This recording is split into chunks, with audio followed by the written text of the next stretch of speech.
After a beatdown last week against the Houston Texans, where the offense just could not get anything going, the now 5-5 Houston Oilers try to keep their season alive as they host the 1-8-1 Jacksonville Jaguars.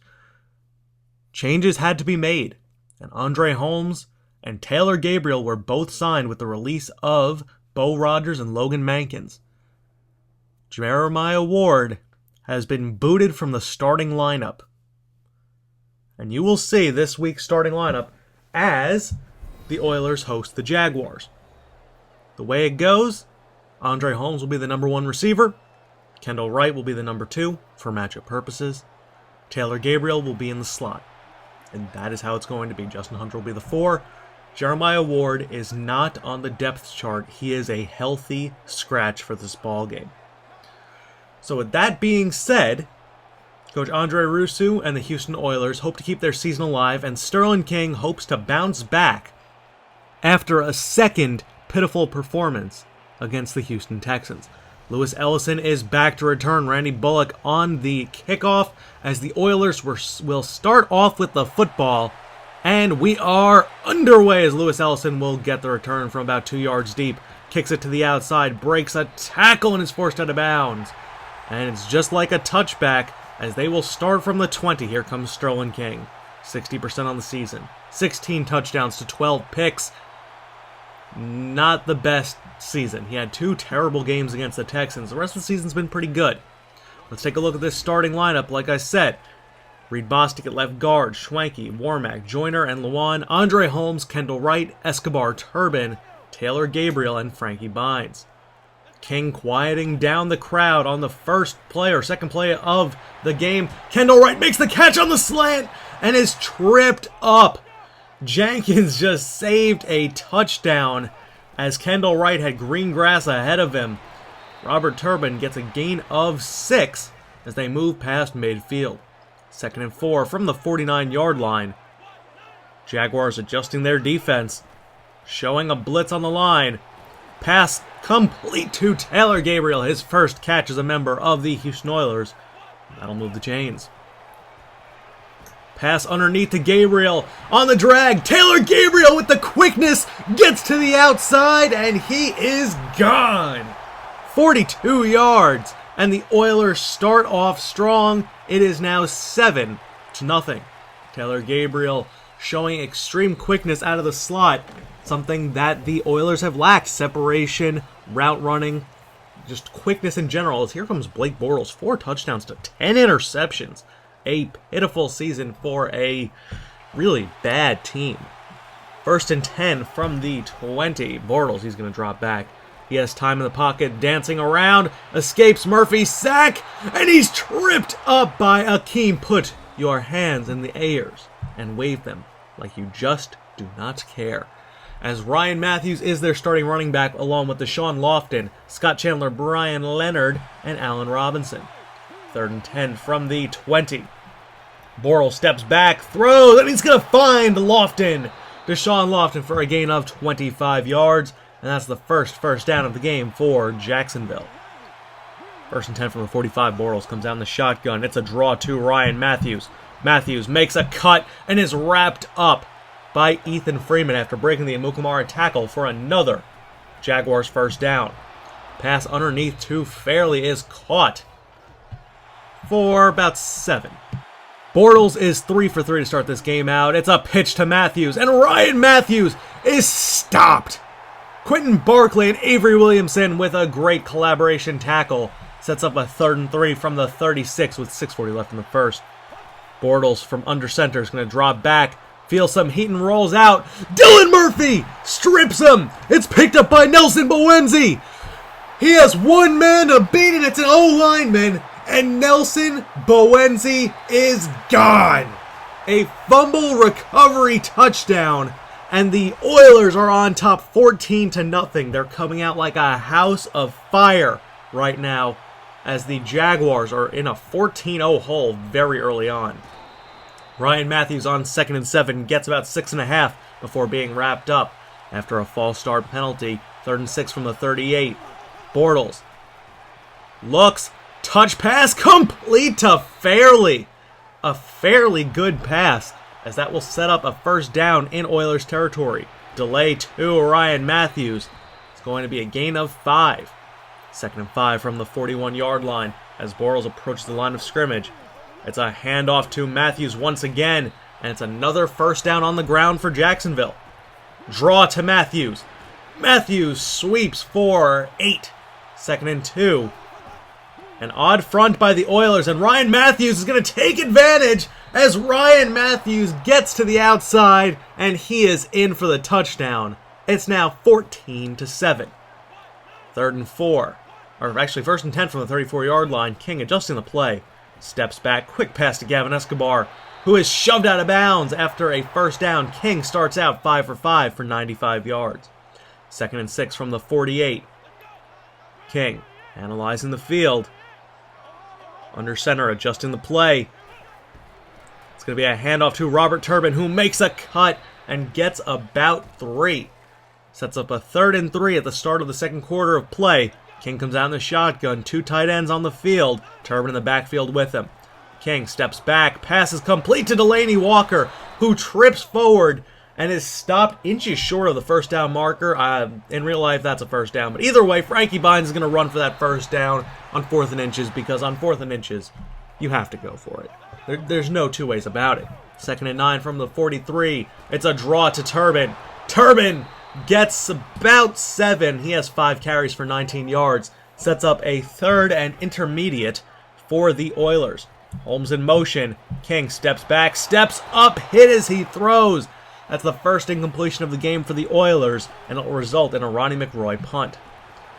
Jaguars going for the end around, and Allen Robinson is going nowhere. He's absolutely stuffed by a sea of blue. 3rd and 5 from the 38. 2 men in the backfield for Bortles. He's going to drop back. Screen to Ryan Matthews. Matthews gets past the first down marker and more, as Bortles is 6 for 6 to start this game out. Handoff to Mark Ingram, and Ingram is going to get a first down. 1st and 10 as the Jaguars continue to work well on the ground against a porous Oilers run defense. Ingram is going nowhere as Nelson Boenzi with a great stop. 2nd and 10. Bortles is crushed by Jason McCourty. Loss of 7 on the sack. 3rd and 17 from the 45. Bortles pass underneath to Allen Robinson, nowhere near enough for the first, as Michael Johnson in coverage makes a nice tackle, and that will lead to a Jacksonville punt. 1st and 10 from the 22. 5:15 left. Complete to Kendall Wright for a gain of 25. He has an early 3 receptions for over 60 yards. Counter to Robert Turbin on the next play. Turbin gets to the outside and gets the first down. 1st and 10 from the 41. 5 wide for King. Spreading it out. Throws and overthrows Delaney Walker. Bad pass by King. Sets up a 2nd and 10. Walker in motion. 2 tight ends on the field for this play. Turbin, power to the outside, and Robert Turbin tripped up, but he falls forward for the first down as the Oilers continue their offensive assault on the Jaguars. Holmes in motion. King drops back, steps up. He's going to run with it, and he's going to slide to avoid the big hit. Gets a gain of 7 as he avoids a shot from Patrick Chung, as Robert Turbin on the power sweep goes to the outside and gets another first down on the ground. 2nd and 7 from the 13 with 2 minutes left in the first half of play. King hit as he throws, and that is incomplete. 3rd and 7 from the 13 with 1:57 left. King steps back. He's going to step up, avoid the heat, find Robert Turbin underneath. The check down is good for 9. 1st and goal from the 4. Sterling King in the shotgun. Looks, quick pass is picked off. Denoris Searcy has it, and there is no one to stop him. Can Justin Hunter catch him? It doesn't look like it. He has about 5 yards on any Oiler, and Denoris Searcy takes this one 99 yards for a huge pick 6. Watch Searcy just play the ball and undercut the route perfectly. But it's not like King had many other options. No one was open. Either way, The Oilers are now tied with the Jaguars at 14 as Sterling King makes a back-breaking mistake. 1st and 10 from the 20. After the interception, Bishop Sankey on the screen, and Sankey will be forced out of bounds after a gain of 25.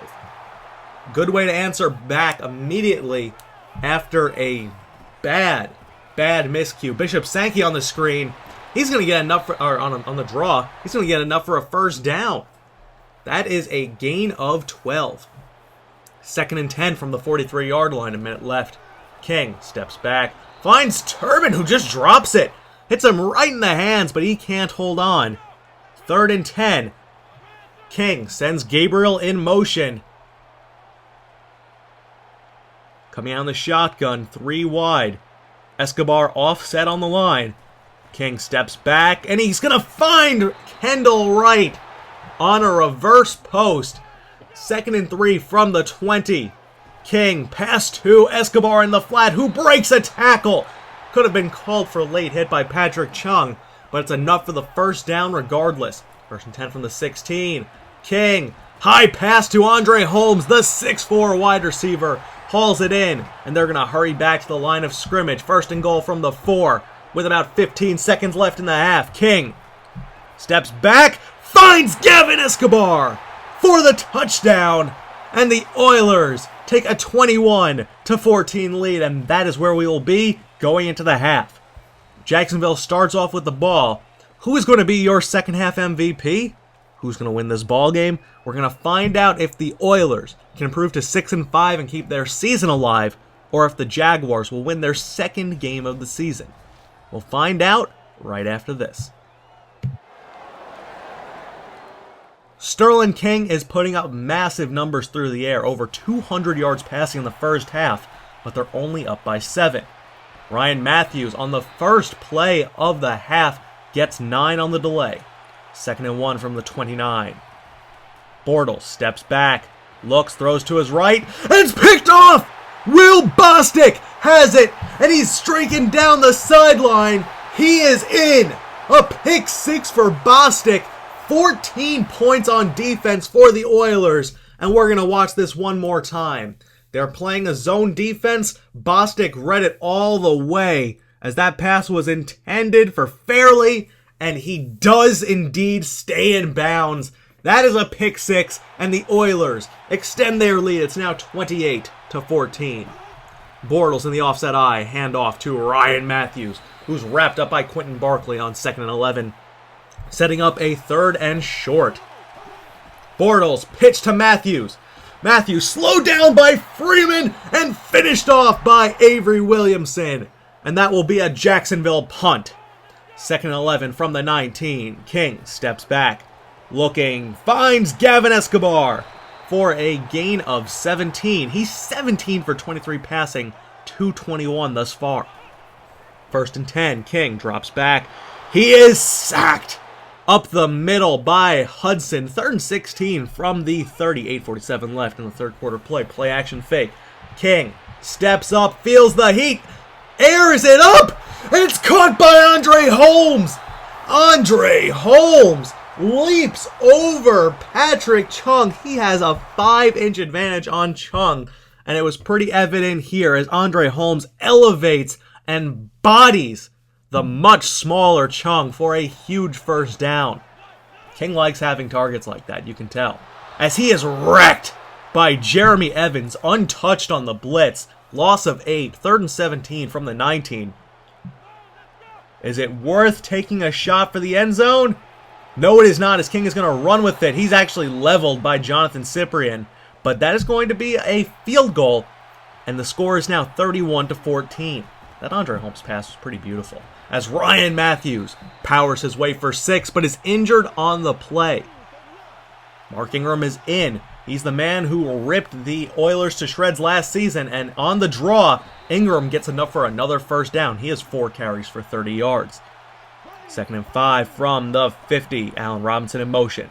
Bortles drops back, finds Scott Chandler, and Ethan Freeman saves the touchdown after allowing a big reception for Chandler. 1st and 10 from the 23. Bortles Has time, dancing around the pocket, throws, and it's almost picked off by Jason McCourty. Hit him right in the hands. Should have been a pick, but it sets up a 2nd and 10 for the Jaguars.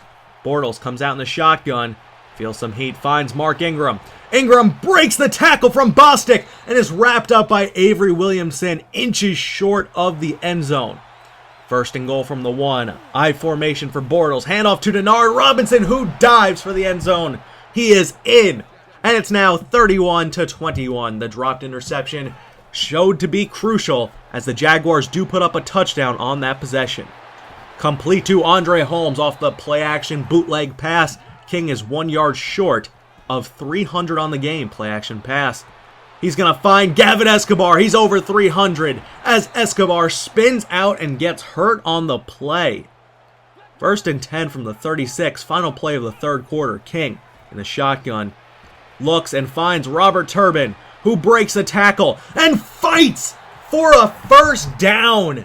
Great extra effort by Turbin. 1st and 10 from the 25. King has time, but he's going to roll out of the pocket as that time evaporates. Airs it up. Taylor Gabriel leaps over Searcy for the touchdown. Another air ball touchdown for the Oilers as Sterling King throws this one on the run up for anybody who's willing to make a play, and Gabriel times it perfectly over Searcy, who was just a little bit early in his jump. It was enough for the touchdown, and it's now 38-21 as Bortles threads the needle to find Scott Chandler.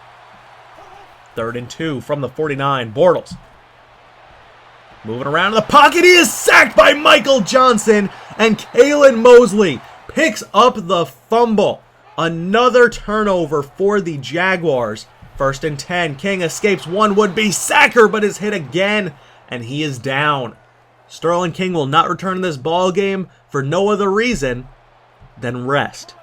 He is okay, per the doctor's reports, as that pass is caught by Kendall Wright. A tough pass in coverage.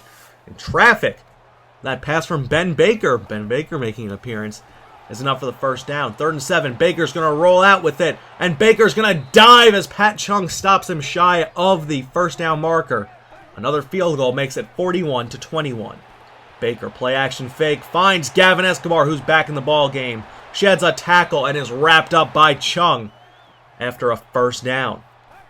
Walker in motion, handoff to Robert Turbin, who hits the corner and trucks his way for a 1st down. He has 15 carries for 78 yards as Ben Baker's moving them down the field, as Sterling King, after an excellent performance, gets to take the rest of the game off with a huge lead. Bad pass from Baker leads to another Raquel Lumpkin field goal, his 3rd of the ball game. 2nd and 5, pass to Lofton! No good on the pass as Nelson Bowenzi obliterates him. A crushing hit as that sets up a 3rd and 5. It's complete to Ingram, and Bowenzi stops him behind the 1st down marker, and that's going to be your ball game. Final score is 44-21. The Houston Oilers improve to 6-5. The Jacksonville Jaguars fall to 9-1. I hope you guys enjoyed. Stay tuned for the post-game press conference. You'll get an update on Sterling King and everything else going on. I hope you guys enjoyed. I'm Moonlight Swami, and I'll be talking to you guys later. Peace out, Franchise Nation. That was a good game out there. I'm not happy with the effort on defense for the 1st half, but we put in some work. Definitely offensively, team played well. The additions of Gabriel and Holmes was fantastic on the offense. Both of them came up big, combined for 7 receptions for 172 yards, I believe, and 2 touchdowns. They work. We'll see how they do for the rest of the season. But Ward is benched. He's not he shouldn't be seeing any more touches the rest of the year, actually. If he remains on the roster through that long. We're going to look into potentially even moving him in the offseason if things persist, but I think it's too early to tell that. He needs time to sit back, relax, and learn from these guys, and we'll see what happens. But Sterling came out angry.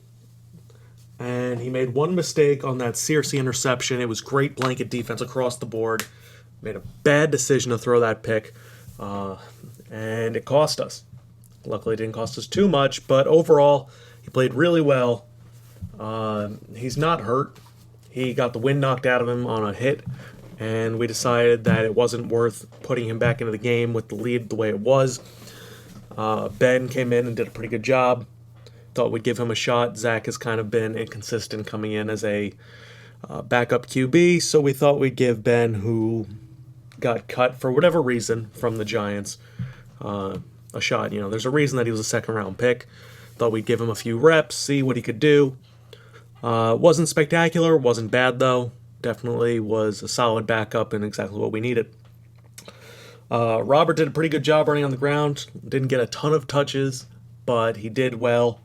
Defensively, Will made a great interception, his fourth of the season.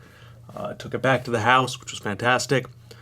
Dylan, who actually missed the rest of the game with an abdominal strain, that's what I've been told, forced a fumble, and Nelson picked it up and returned it to the house as well. So anytime you get 14 points off of defensive touchdowns, you know, it's a good game. The Jaguars, we have a lot of bad blood with them, so I didn't expect our team to really lighten up on them at all, and I didn't want to ask them to do so. You know, we need to finish games, and as a team, we've been kind of shoddy at that.